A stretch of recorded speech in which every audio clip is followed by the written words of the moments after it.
యేసు ప్రభుని గుర్తెరగక ముందు యేసు ప్రభుని గుర్తెరగక ముందు మేము అనుభవించిన బాధలన్నీ మాకు పెద్ద పెద్ద కొండల్లా కనపడి ఈ కొండల్లాంటి కష్టాలకు బతకటం కష్టంరా బాబా, చచ్చిపోదాం అనుకున్నాం. యేసయ్య దొరికిన తర్వాత, యేసయ్యని గురించి తెలుసుకున్న తర్వాత, యేసయ్యని కలుసుకున్న తర్వాత ఆయన ముందు వీటిని చూస్తే అస్సలు ఆ దూది పింజాన దానికన్నా దారుణంగా కనపడ్డాయి నాకైతే. ఇంత బలవంతుడైన దేవుడు నాకు తోడై ఉంటే, ఇంత బలవంతుడైన దేవుడు నన్ను ప్రేమిస్తుంటే, నాకై ప్రాణం పెడితే, ఇంత ప్రేమించేవాడు నాకు తోడై ఉంటే, ఆయన చెప్పినట్టు నేను వింటే, ఆయన నా యందు ఆనందిస్తే ఇవి ఉంటాయా?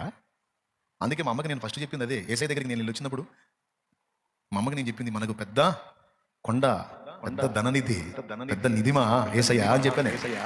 ఇక్కడే ఉంది సాక్షి. యేసయ్యని మా అమ్మకు పరిచయం చేసినప్పుడు యేసయ్యని ఒక కొండగా, ఒక పెద్ద నిధిగా నేను పరిచయం చేశా.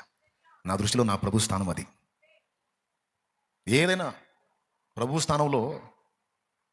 స్థానంలో నువ్వు కలిగి ఉండే అభిప్రాయాన్ని బట్టి ఉంటుంది బిడ్డ.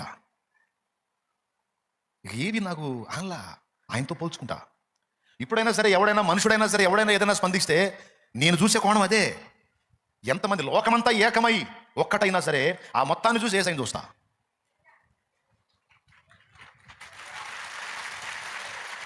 ఇప్పుడు ఏమర్థమైంది మీకు?